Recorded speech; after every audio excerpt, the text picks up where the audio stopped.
Hi everyone, this is Becca Hunt from the Children's Safety Network. Welcome to today's webinar, Bullying Gets Under Your Skin, Effects of Bullying on Children and Youth. This is the second in a series of webinars on the issue of bullying awareness, response, and prevention that CSN will be hosting. The series is based on the Building Capacity to Reduce Bullying and Its Impact on Youth Across the Lifecourse workshop, which was convened by the Institute of Medicine and National Research Council in April of 2010. The series is produced in conjunction with the Health Resources Services Administration and also features a series of blogs that will appear on the stopbullying.gov website. To read those blogs, visit www.stopbullying.gov/blog. To get things started, I'm going to pass things over to Rebecca Wilmer to talk to us about today's technology. All right, thanks, Becca. So there are two options to hear today's audio. You can either listen through your computer speakers or call into our phone line at 866-835-7973. If you're participating via phone, please mute your computer speakers to eliminate echo. Phone lines will be muted during the presentation to eliminate any background noise. If you have questions or technical issues, type those into the Q&A box on the left and we will get back to you. We also have several links on the left side of the screen today, including a link to the slides. To visit one of these web pages, you can click on the name and then select the Browse To button. You can also submit your questions and comments at any time during the presentation in the Q&A box. After the presentation, we will pause for the presenter to answer your questions. This webinar will be recorded and archived and sent out to all registrants after the session. Thank you very much, Rebecca. We have a wonderful presenter for you today, Dr. Tracy Vaillancourt. She is a professor and Canadian Research Chair in the Children's Mental Health and Violence Prevention at the University of Ottawa in the Faculty of Education Counseling Program and the School of Psychology, Faculty of Social Sciences.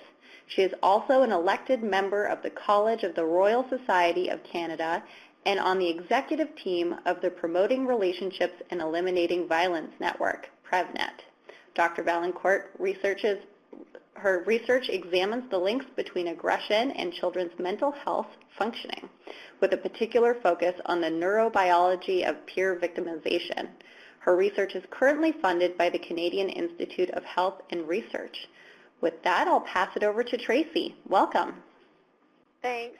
And welcome, everybody. I see everybody's participant names on the side, so it's exciting that there's so many people involved. Today I'm going to talk about the neurobiology of peer victimization, and then I'm going to hopefully I will be. I'll make sure I'm finished by 2:45 and then answer 15 minutes worth of questions. So in terms of what we're going to accomplish today, I'm hoping that I'm going to be able to convince people that there's a strong link between bullying and mental health. I'm going to talk about the temporal sequence between bullying and mental health, and then I'm going to talk about the heterogeneity in mental health outcomes. I'm going to talk about why it is the case that not all children become unwell as a consequence of being treated poorly by their peers. And in doing so, I'm going to consider genetic, neurophysiological, and neuroendocrine evidence. And I think it's really important to consider this type of information because understanding the biological underpinnings of peer relations, and in particular bullying, I think helps legitimize the plight of peer-abused children and youth. In terms of the scope of the problem, so we'll talk about mental health to begin with. About 15 to 20% of children and youth have serious mental health issues. So that means about 15 to 20% of youth in North America could be diagnosed with a mental disorder. 50 to 75% of adults with mental health disorders had an issue that began in childhood, before the age of 15. So what I'm saying here is that most adult psychopathology had its origin in childhood and adolescence. Mental health problems in childhood and adolescence are now considered the leading cause of health-related burden. And according to the World Health Organization, depression is now the leading cause of disability worldwide. So it has now replaced cardiovascular issues. Most children with mental health problems do not receive services, and if they do, the services that they are provided are often not based on evidence. So in children's mental health, we have a significant evidence practice gap. Just a couple weeks ago, actually I think it was last week, JAMA came out with a report on the mortality associated with mental disorders. And they estimated that 14.3% of deaths worldwide, so that's approximately 8 million deaths each year, are attributed to mental disorders. I'm particularly interested in mental health problems in relation to bullying because I actually think bullying is a public health issue. And I firmly believe that if we reduce bullying, we will reduce mental health issues. And the reason I believe that this should be our call for action is because bullying, I think, based on my long reading of this literature and my strong contribution to the science in this area, bullying seems to be causally related to mental health problems. So what is bullying? What do we mean when we say bullying? I use Dan Olveus' definition, and he talks about a person is being bullied if he or she is exposed repeatedly and over time to the negative actions on the part of one or more person. So 3 definitional criteria are used. It's repeated, but it doesn't always have to be repeated. Sometimes a one-off experience can be so awful that the fear of it happening again could be the repetition. There is always an imbalance of power. So this is how we differentiate it from aggression between peers. And it's intentional. So basically, when I'm talking about bullying, I'm talking about a systematic abuse of power. I'm talking about the end of that spectrum. So from incivility all the way over to bullying. People who are bullied do not have the power to stop their abuse. In terms of the scope of the problem for bullying, it's fairly significant, as I'm sure most of you know who are listening to this webinar. About 30% of youth in North America are bullied occasionally, and about 7 to 10% are bullied on a daily basis. And this is a finding that's replicated across many, many different studies. So using different methodologies, different populations, we tend to see a very similar result. UNICEF just released a recent report card. So the 2013 report card is what you see on the right-hand side of the screen. And they're ranking 29 of the most economically advanced countries in the world. And what you see is that the United States is faring fairly well when we compare it to Canada. So Italy has the lowest rates of bullying in the world. Sweden has the second lowest rates. The United States is faring all right in the top third. And Canada's just not doing right. So I just thought I'd point out that there are differences, even though I find Canada is quite similar to the United States and in terms of our ideology and the like, we certainly have differences in our prevalence rates. So what is the link between bullying and mental health? Well, I need to contrast those who are victims to those who bully others. And the reason I need to contrast them is because their outcomes in terms of mental health are quite different. When we look at victims of peer abuse, we see that the long-term consequences are enormous. And there's a review paper that is just being published by American psychologists that was co-written with my colleague Patty McDougall and myself. And we chronicle what the consequences are. Academic difficulties, school truancy avoidance, increased absenteeism, somatic complaints, stress-related illness, physical health problems, low self-esteem, depression, social withdrawal, isolation, social anxiety, loneliness, suicide, and aggressive behavior. I'm a former clinician, and one thing I noted when I used to do clinical work is that the reaction to be bullied is either the individual gets sad or they get mad. And we recently published a paper in developmental psychology that showed the evolution of bullying. And typically what seems to be the case, and it replicates another study by Ted Barker, typically what seems to be the case is that the person starts off as a victim and then has enough and then becomes a bully. So it's from victim to bully and not from bully to victim. There have been several recent studies showing that the effects of bullying seem to last a lifetime. So for example, in this study, they followed people prospectively up to 50 years after they were bullied in childhood.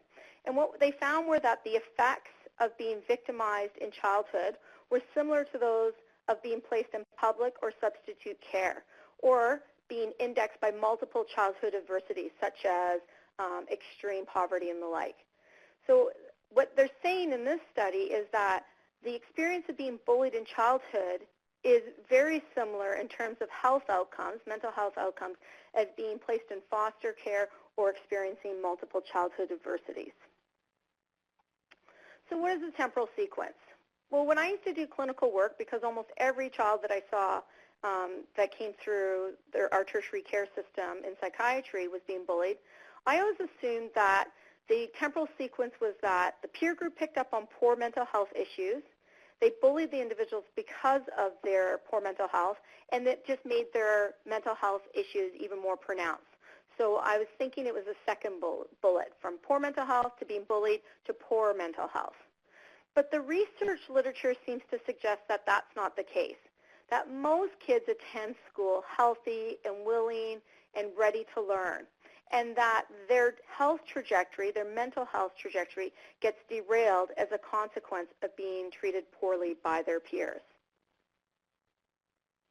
There are tons of studies chronicling this, and they're really well-conducted studies. So studies where they will account for mental health symptomology at time one and look at the unique effects of being bullied on future mental health.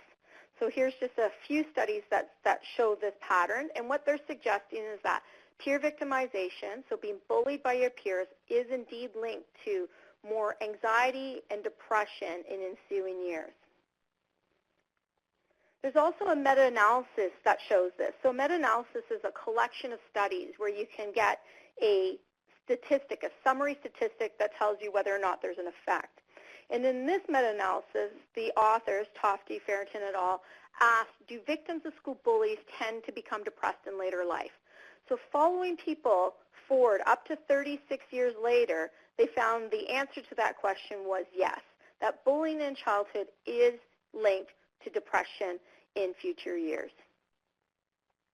There's also evidence that externalizing problems are related to being bullied. So peer victimization is linked to externalizing issues like aggression and substance use and abuse in ensuing years. And as I mentioned, that new study that I just published with my postdoc in developmental psych, we see victim to bully, not bully to victim. When you look at meta-analytic work, it supports that what seems to be the pattern is from good peer relations, good health, to poor health as a consequence of poor peer relations. But there's also evidence that a symptom-driven pathway exists for a subset of the population. So for a subset of the population, we do see that internalizing and externalizing problems and challenges can antecede peer victimization. Although, to be clear, the reverse direction is stronger. And I'll give you one example of a symptom-driven pathway. So in a study we published in the Journal of Abnormal Child Psychology, what we found was that internalizing problems in grade 5, so this would be depression and anxiety, predicted future victimization in grade 6, which in turn predicted increased internalizing problems in grade 7, which was then related to more victimization in grade 8.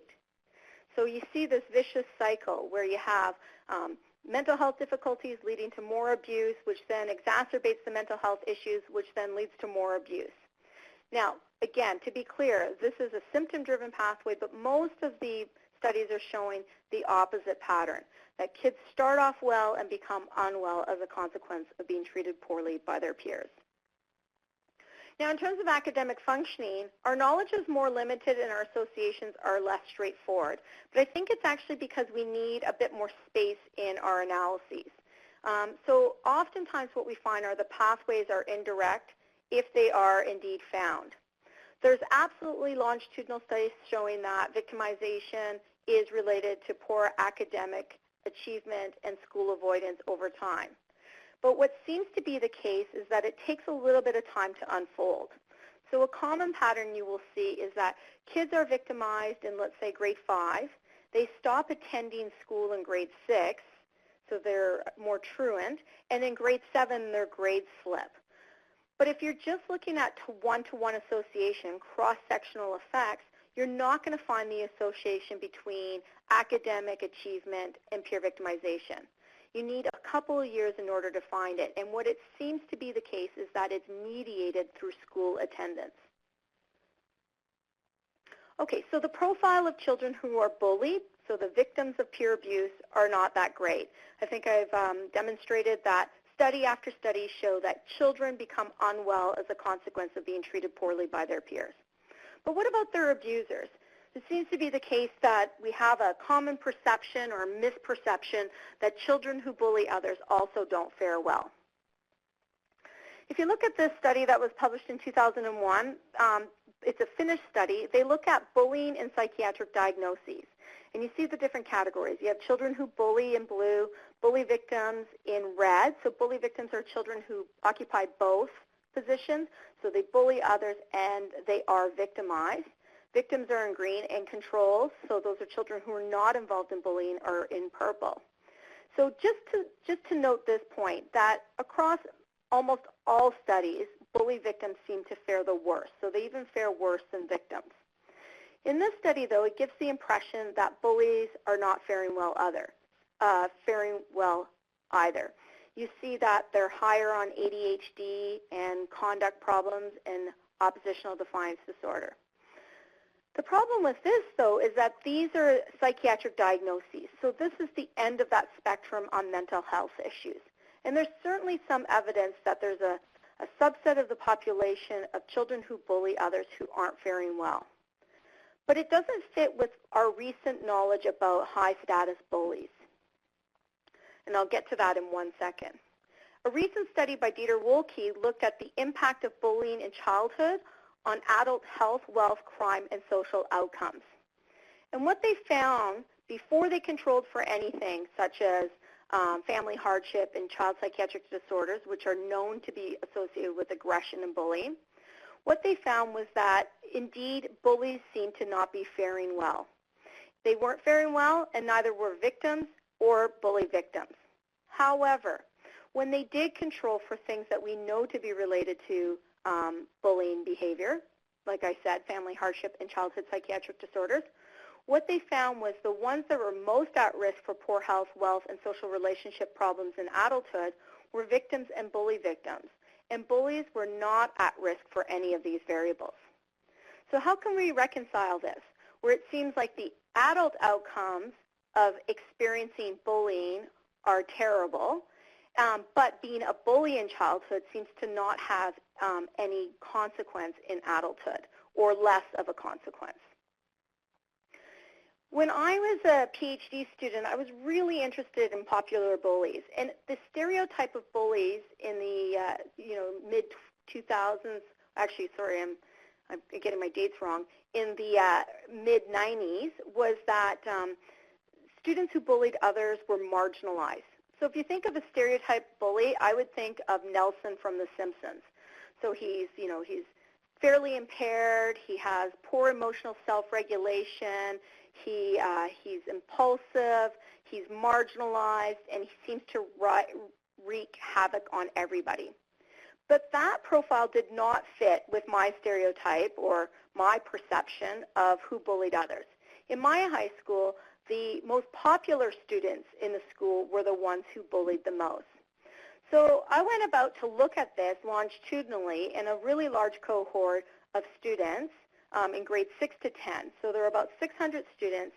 And what we did was we used peer nomination. So we had students tell us who were the bullies in their school, who was good looking, who was a good leader, all of these different variables. So we looked at assets and competencies. So assets would be attractiveness and competencies would be being a good athlete. And we characterized students, we put them into groups based on their extreme scores on these variables. So we characterized them as being a high-status bully if they were 1 standard deviation above the mean on bullying and 1 standard deviation on power, so having the ability to control and influence others. We also characterized another group of bullies based on being 1 standard deviation above the mean on bullying and being less than 1 standard deviation, actually below negative 1 standard deviation on power. And what we found was that 90% of kids who bullied others had high power. And that makes sense because at the beginning we talked about bullying being a systematic abuse of power.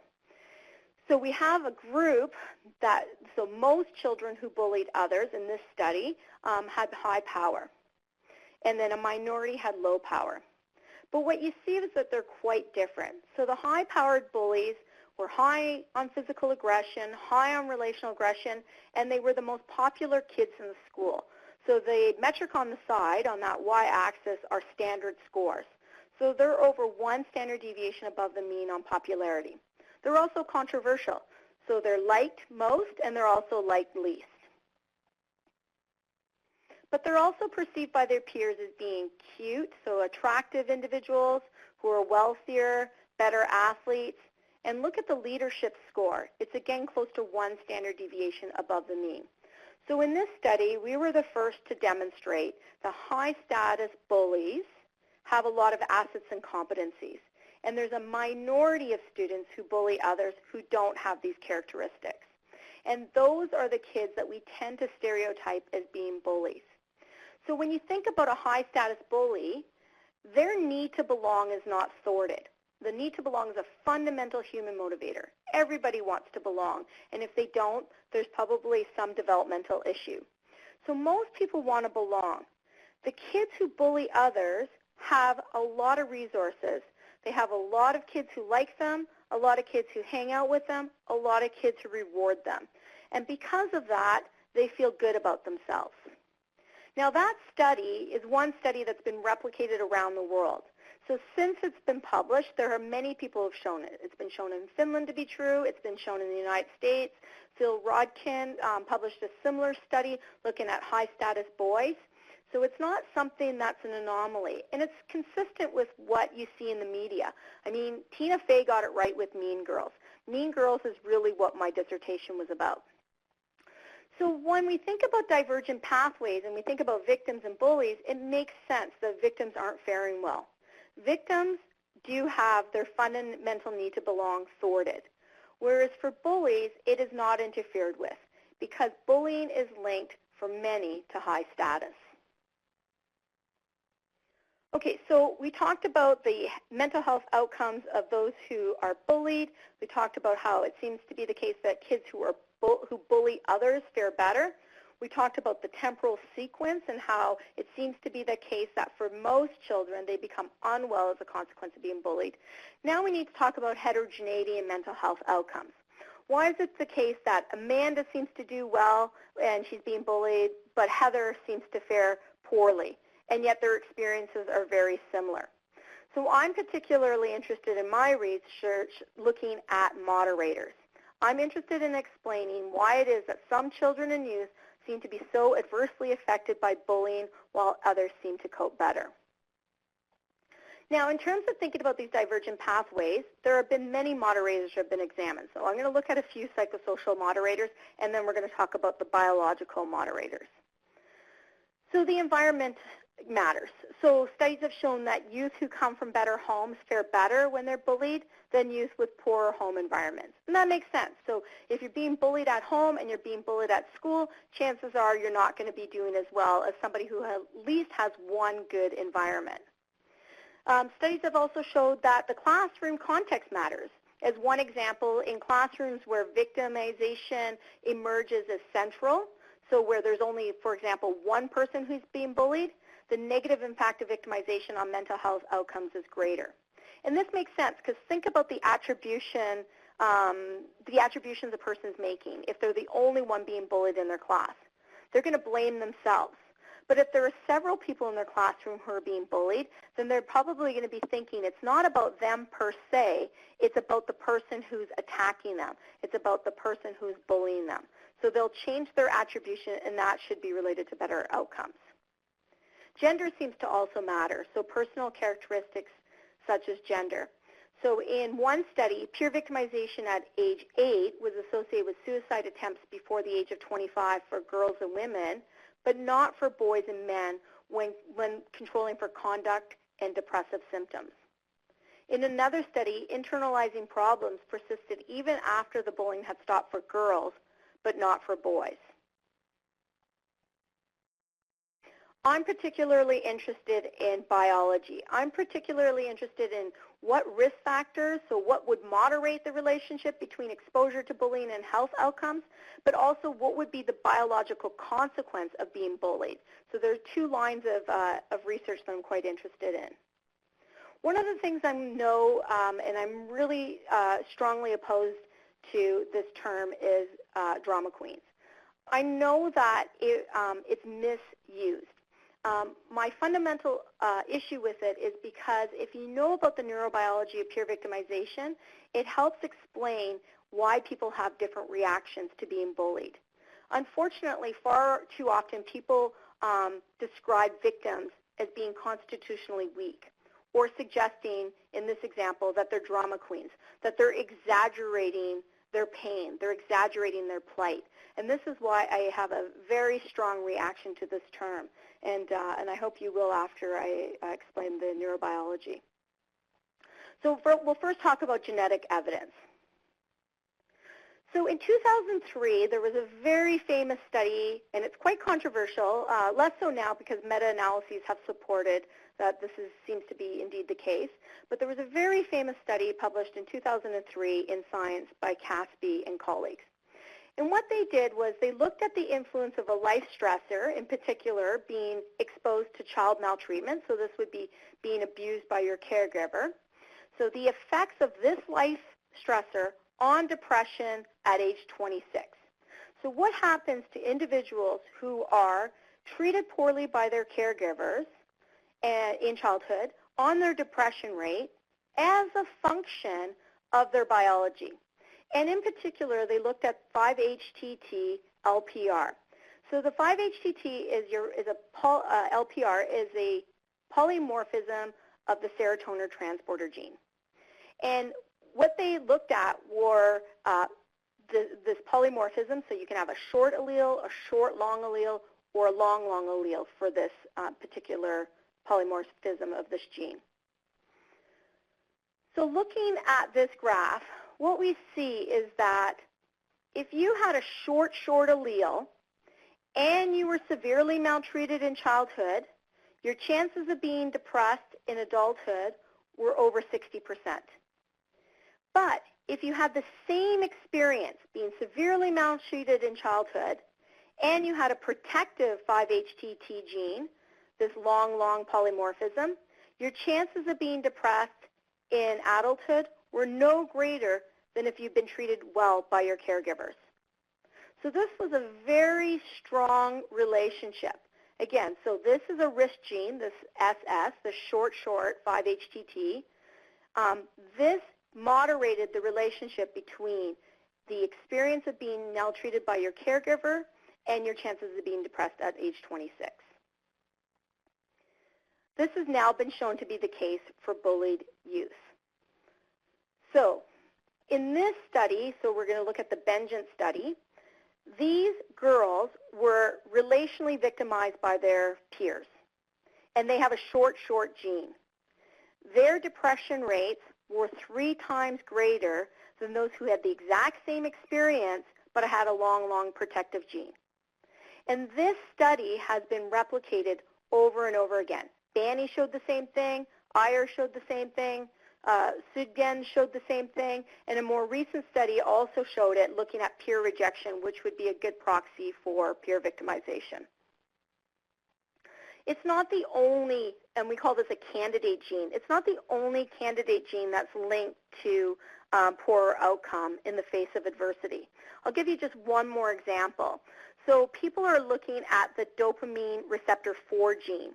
Now the dopamine receptor 4 gene is important in that it is, well, you have, again, this polymorphism. It can take the form of a long 7-repeat or short 4-repeat allele. The short allele is the more frequent variant in the population, but the 7-repeat allele has been shown to cause lower intracellular response to dopamine. Now, dopamine is a neurotransmitter that plays an important role in motivation and reward. And I should also have said in the last slide that serotonin is a neurotransmitter that plays an important role in positive affect. So 5-HTT is implicated in depression. When you're depressed, the hypothesis is that there's not as much serotonin available in your prefrontal cortex. So in this case, the DRD4 7-repeat allele is the risk allele. And what you see is that they're looking at peer victimization in the influence, the moderating role of this DRD4 polymorphism on the influence of problem behaviors in young children. And that's exactly what they found. So in this case, you see that those who were above one standard deviation above the mean on peer victimization and had this risk allele were far more likely to have externalizing problems than those who did not have the risk allele. Okay, so we'll just leave the genetics, and now we're going to talk a little bit about neurophysiology. So there's the old adage that sticks and stones may break my bones, but words will never hurt me. And I find that a little incredulous because study after study suggests that words actually do hurt. And I think that common sense would also suggest that words hurt. The United Nations report on violence against children stated in 2006 that there's a persistent social acceptance of some types of violence against children. Corporal punishment and other forms of cruel or degrading punishment, bullying, sexual harassment, and a range of violent traditional practices may be perceived as normal, particularly when no lasting, visible physical injury results. So the bulk of my work is now to show that there is a scar. It's an invisible scar, but it still has implications for health outcomes. And I think the United Nations is right. We tolerate things if it doesn't bleed, if there's not a broken bone. I'm going to start with Robin Tomlin. So Robin Tomlin is a Canadian, and when he graduated in 1970, the official typewritten descriptor in the yearbook was fag. And this is important because he was bullied his whole life. So he was ruthlessly bullied, and it culminated in this final event. Last day of school, you pick up your yearbook, and this is how you're described by your peers. When he was interviewed by a reporter, and he was motivated to speak to the reporter because he's actually dying of a liver disease, he spoke to a reporter to right the wrong. He wanted the school board to do something about this offensive entry, and they have since, but it needed the media to take note of this. But he described his experience as this to a reporter. He said that I feel like emotionally they've been beating me with a stick for 42 years. So 42 years after the event, he still feels like he's having this negative interaction today. He's still experiencing a visceral reaction thinking about the events that occurred when he was young. This is consistent with studies in the area of social psychology. They've shown that people can relive and re-experience social pain more easily than physical pain, and that the emotions they feel are more intense and painful. And we can do this actually through this webinar. I can have you think about a time when you physically hurt yourself. And just thinking about it, you're probably going to think about it from a cognitive perspective, but you're not going to have all the emotions attached to it. But if I ask you to think back at a time when maybe you were in grade 6 and you were excluded from the peers, or think of a time when your daughter or son were treated poorly by their peers, it's as if you're living it today. It's as if it's happening to you at this moment. Studies are suggesting that physical pain is often short-lived, whereas social pain can last a lifetime. And neuroscience supports this. So with the advent of neuroimaging, we know why this is the case. Sir Winston Churchill said that criticism may not be agreeable, but it's necessary. It fulfills the same function as pain in the human body. It calls attention to an unhealthy state of things. He was right. So study after study, and this is well replicated. So perhaps 10 years ago I wouldn't be saying this, but today I can say this. Neuroimaging studies show that parts of the cortical physical pain network are also activated when a person is socially excluded. So that is, if we put you through a scanner and we have physical pain enacted on you, so you can do this by having somebody their hand in cold water. There's a variety of different ways you can do this, but in any event, what you see are certain parts of the brain that are activated when a person experiences physical pain. We can do studies where we exclude somebody, so we have them believe that they're being rejected by a peer group, and when we do that, we see the same parts of the brain being activated. So study after study is showing that physical and social pain share similar neurostructures. And we think that it's linked to evolution. So we need a neural alarm to get us to get along. Our survival is linked to getting along with others. So probably over the course of evolution, our brain has functioned this way. We have survived by it feeling uncomfortable to not belong. What's interesting is studies show that, for example, in this study by Mike Crowley from Yale, that rejection is differentiated in less than 500 milliseconds by children. So this is a study of 12-year-olds. And what they found was that they know immediately when somebody's not treating them well. And interestingly, again, it feels like physical pain. Now I'm going to just talk about neuroendocrine evidence. And I know I'm jumping all over the place. There's just so many points that we can talk about. I want everybody to get a good sampling of what the neurobiological evidence is in this area. So I've done several studies looking at the stress response system. So what happens is when you experience stress, there's a cascade, a neurobiological cascade that takes place. And one of the biomarkers of this cascade, the stress cascade, is a hormone called cortisol. So cortisol comes on about 20 minutes after you've experienced a stressor.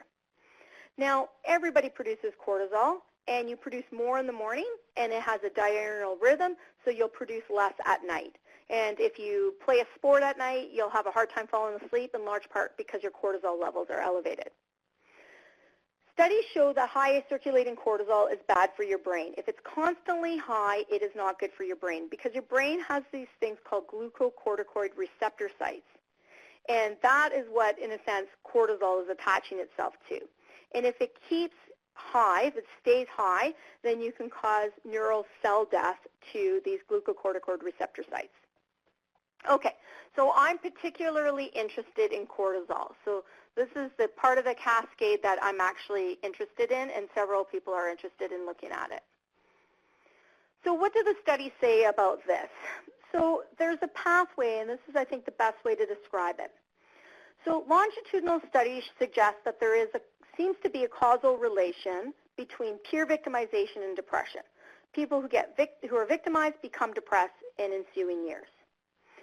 There's also evidence to suggest that peer victimization is linked to dysregulation of the hypothalamic pituitary adrenal axis, and that's that big response system I just talked about, this cascade. And in particular, what we see is high or low levels of cortisol. Now, there's another thing I need to explain, and it gets a little complicated, but study after study show that when people are experiencing extreme and or prolonged stress, they tend to actually be blunted in their cortisol response. And there's a couple of different hypotheses of why this may be the case. It could be the case that the system has adapted. So we're seeing adaptation, and that's why you have lower cortisol response. There's also some compelling evidence, and it's mostly coming from animal studies,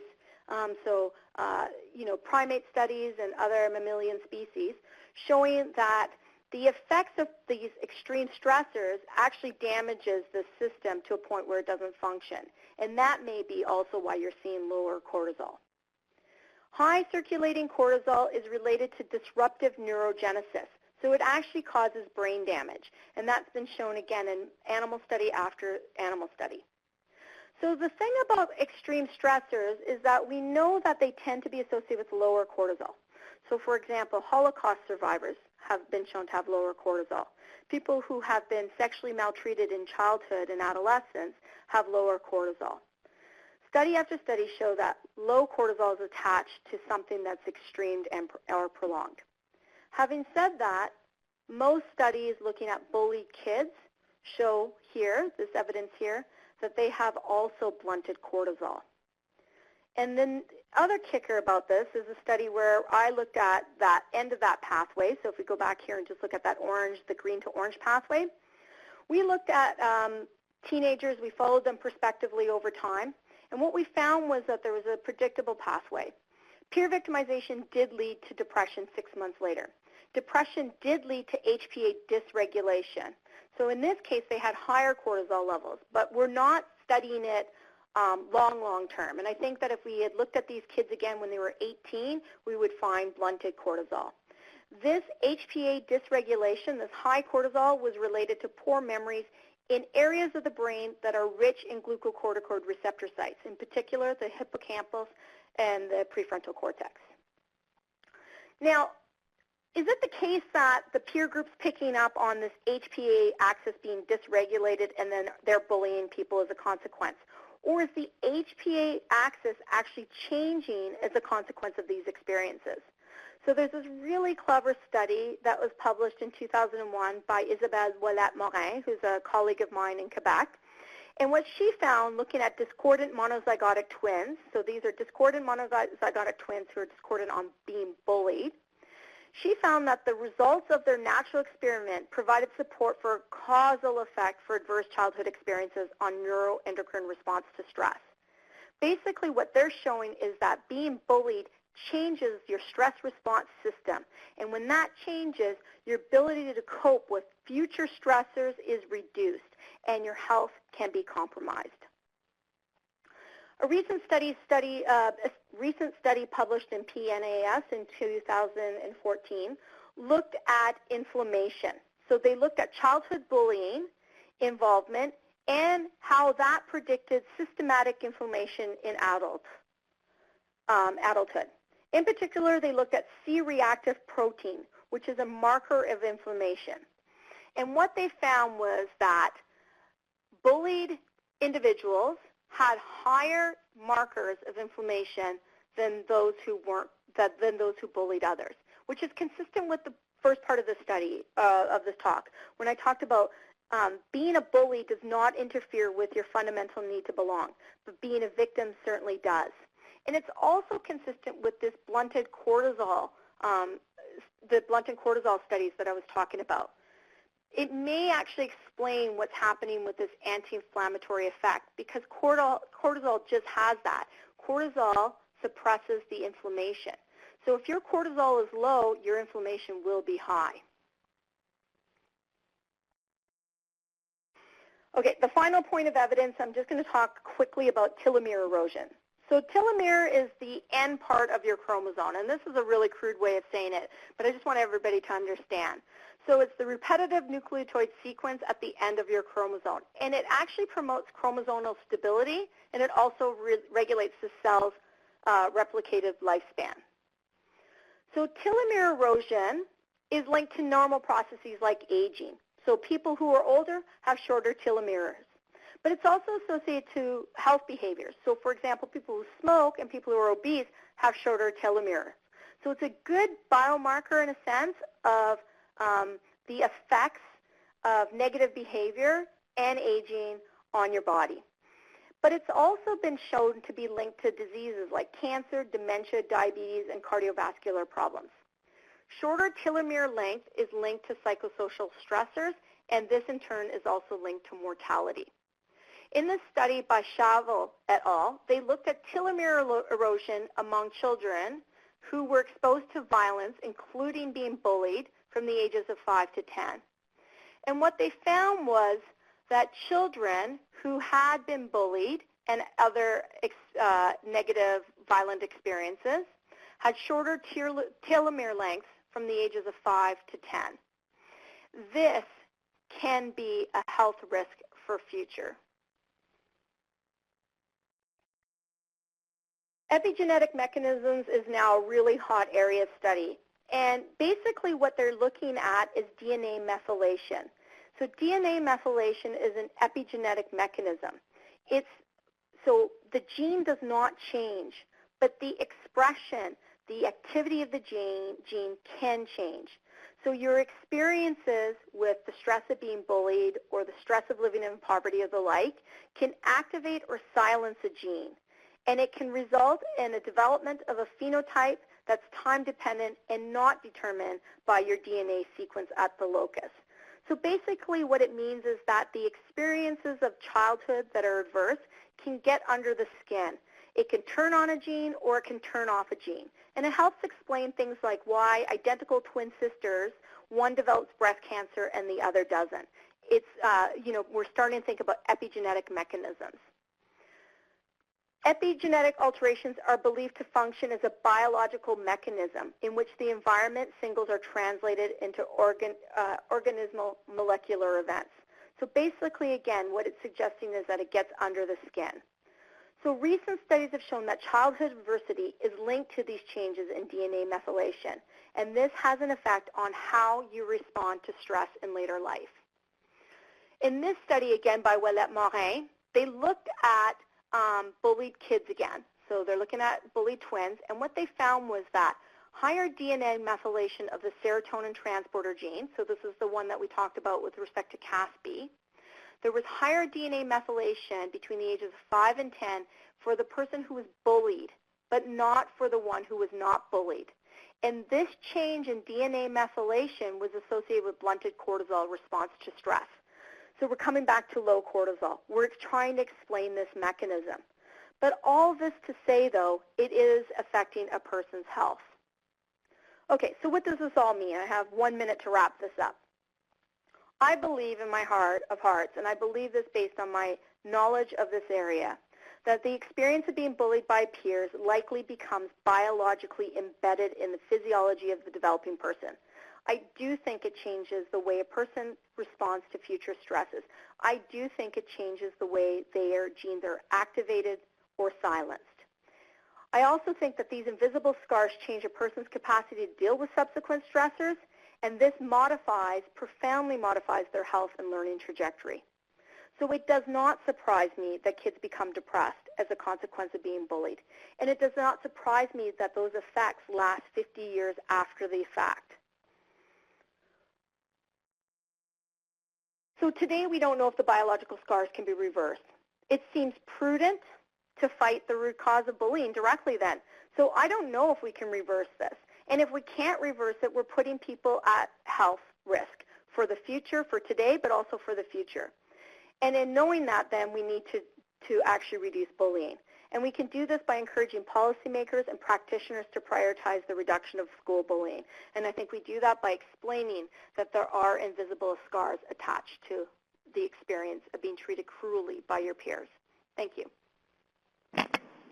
Thank you, Tracy. That was a really fascinating presentation. I really appreciate you taking the time to share your research and analysis with us. We're getting comments in from the audience that they think this is absolutely amazing. So I would like to encourage the audience to insert questions into the Q&A box on the left-hand side of the screen. We'll get to as many as we can in our short time. And we've already had a few come in. So I'd like to start with a concept that one of the audience members brought up about victimization from bullying as trauma, and whether you see parallels between bullying victimization and experiencing other emotionally traumatic events and the same kind of socialization developmental issues. Absolutely, and it's interesting because I have a colleague who studies child maltreatment, and you can actually just pull out all of the child maltreatment references in her studies and in her review papers and put in peer victimization, bullying, and the effects are the same. So all this to say is that this profoundly affects individuals. Being treated poorly by your caregivers, having other types of trauma, profoundly affects your ability to cope. But for some reason, we tolerate bullying far too much. We think that this does not happen. We think that people are squeaky or they're drama queens or this is a rite of passage, and it's ridiculous because honestly the literature for child maltreatment parallels the literature that I know on peer victimization. Thank you. We've had a few questions from audience members about adults, either as adults being bullies towards youth or if adults experience the same kind of impacts if they're experiencing adult bullying, so bullying by another adult. And also tying into that is a parent who's concerned that their parenting style could be perceived as bullying or could have implications of bullying. Have you seen any research around adult impacts or the adult-to-child bullying relationship? So I'll first talk about the consequences. So there is some evidence, and it's done primarily by this individual named Hansen, that shows that being bullied in the workplace is associated with blunted cortisol. So it's interesting because the blunted cortisol is found with young children and adolescents, but it's also found in adult bullying. Now, in terms of the individual who's worried about perhaps they're bullying their children, I think that the fact that they're even asking that and thinking about it and reflecting on it makes me wonder if they really are. Because my experience, and I used to consult in child maltreatment, is that the people who are doing it tend to have really poor insight, and they're not thinking about their children. You know, they're just they're being really inappropriate, and they're not being reflective. Now, I do think, though, if you are abusing your children, that that we'll see very similar biological profiles and mental health profiles that we just delineated. I can't emphasize this enough. The child maltreatment literature, the intimate partner violence literature, all of those literatures of exposure to abuse parallel the peer victimization literature. Thank you very much. We have questions about implications for prevention and also for assessment. Can you think of any ways that this body of knowledge can help us improve our prevention expertise or experience? And also, do you think that this has implications for assessment and for designing interventions for folks who are already experiencing these negative ramifications later in life? That's a really good question. I get asked this a lot, and one of the things I think, again, so I always draw back on the child maltreatment literature, and I know that one of the things that really affected changes in terms of legislation in the United States was evidence suggesting that it does get under the skin.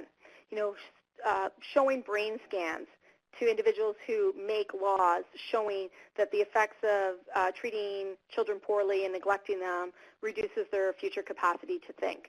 So those studies were really influential in influencing policy. And I'm hoping that the biological underpinnings does the same thing in the area of peer victimization.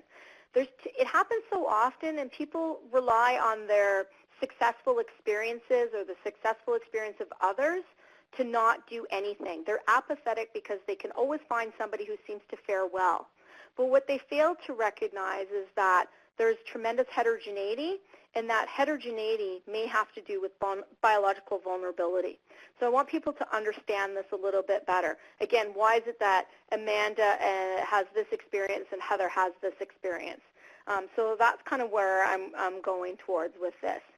Now, in terms of identification, you know, I was recently involved in a court case where they were asking about this. And the truth of the matter is it's really expensive, right? We're not going to be doing, looking at the polymorphisms of people's 5-HTT-LPR. We're just not going to be doing this to see who's particularly vulnerable. And we wouldn't want to, because ultimately I think people have a fundamental right to be spared from oppression. So we shouldn't need to know about their biology or their biological vulnerability in order to act on this terrible issue. I think we just need to step it up and do it and reduce bullying. And just know that the biology tells you why there could be differences in outcomes. The biological evidence suggests that this can confer a risk for future health and well-being. But all said, we need to reduce bullying. Thank you. I completely agree. And on that, I am going to move the slide over to this page. We'll keep on. We'll get to a few more questions, but I'd like to call to your attention the CSN Bullying Prevention Resource Guide, which does have a number of programs and evidence-based practices, additional information about bullying prevention. So if you are looking for resources around prevention, that might be a nice place to start. You're also welcome to contact CSN, and we can provide directed technical assistance on this topic area. Another question that we have from the audience is about the definition of bullying compared to some of these other traumatic events, such as harassment of racism, gender ideas and roles, homophobia, etc. And if you see a difference between bullying and these other forms of harassment, or if you think that they kind of work hand in hand. I think they can work hand in hand. Bullying is the systematic abuse of power, so there needs to be a power imbalance. But if it happens over and over again, then I think there's an inherent power imbalance. So you see that with homophobia, you see that with racism and stuff. And I do think that those experiences also get under your skin. If it's experienced as a significant stressor, it's not good for your health. And if you have a low ability to cope with that because you lack power or resources, then I think it's going to, you're going to have a more vulnerable pathway. Thank you so much, Tracy. We have a number of additional questions coming in here, many along the same lines. I'm having a hard time keeping up with them. But we do only have a few more minutes left. And I'm wondering if you could talk to us about any specific prevention or intervention programs that you think are particularly valuable for addressing these issues of bullying getting under your skin. Well, so again, when I talk about this fundamental need to belong, I think if we engage the bystander, I think we'll be in a better position. Because ultimately, there's no real consequence to those who bully. I mean, there are obviously some exceptions because they still maintain status and approval. And we need to usurp that power. We need to take that away from them. And I don't mean it in an abusive way, but we need people to not abuse their power. And I think one way to do that is to get it so that it's cool to care, and and that we have peers not tolerating it. And history is replete of people standing up and not standing by, and we know that it's effective. And I'm not American, but I know when you think about your civil rights movement and how effective that was. And that's not to suggest that race relations are perfect. I appreciate they're not. But if you contrast 1950 to 2015, things are quite different. So I do think we need to engage the bystander. And also, too, again, if you think about that one study where, if you're an isolated victim in a classroom, your health outcomes are poorer than if there's multiple people being bullied. Now, that doesn't mean we want a lot of people being bullied, but it speaks to the fact that you feel really isolated and you feel like nobody cares, and that has an implication for health and well-being. Thank you. I think that's an excellent observation. We do have another question in here about rates and incidences of bullying and how it appears to be on the rise. In your professional experience, do you think that this is an actual rise, or is this because we have put a name to it and risen much awareness around the issue and therefore have more reporting and information on the topic? So there was a study that looked at the prevalence across the last 12 years, and it's looking at economically advanced countries. And what they found was that in most countries, economically advanced countries, bullying rates were decreasing. There were two exceptions, the United Kingdom and Canada. So we're a little bit of a sore spot in this area. So it seems to be the case that the bullying prevalence rates are going down. Now, having said that, though, our attention is rising. So we're paying more attention to it, as we should, and we should have always been paying attention to it. And I also think with cyberbullying, because it's so visible and it attracts a lot of media attention, it makes it a little bit more salient as well. I do think that there are some countries that are doing right by their citizens, and they are reducing the burden of bullying, and I think there are other countries that need to catch up. And I think, I can't speak for state to state in the United States. Obviously, there's a lot of variability, and there'd be a variability even within states. But I like that we're paying attention to it. I think it's being reduced, but I still think we need to do more. Absolutely. I think there's a long road ahead of us and a lot more to learn and understand, but you have certainly helped us get off to a great start. We're just about out of time now, so thank you very much, Tracy. It was wonderful hearing from you. I know that we all really appreciate the information that you've provided us with. The next webinar in this series on bullying prevention is on May 28th from 3 to 4 p.m. Eastern Time, and it will focus on populations who are at increased risk for bullying victimization. And we may also talk about bullying perpetrators at that time as well. You should receive an announcement and registration for that webinar in the near future. And I'd also like to invite you to complete a brief evaluation about today's webinar. The link is on the screen in front of you, and you'll also receive it once we end today's webinar.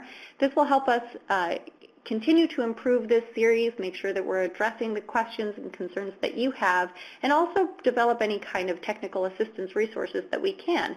So please do go ahead and fill out that survey. We would really appreciate it. And with that, I would like to once again thank Tracy and everyone who participated in today's webinar. It was a wonderful learning experience for me, so thank you very much. Have a great afternoon. Thanks.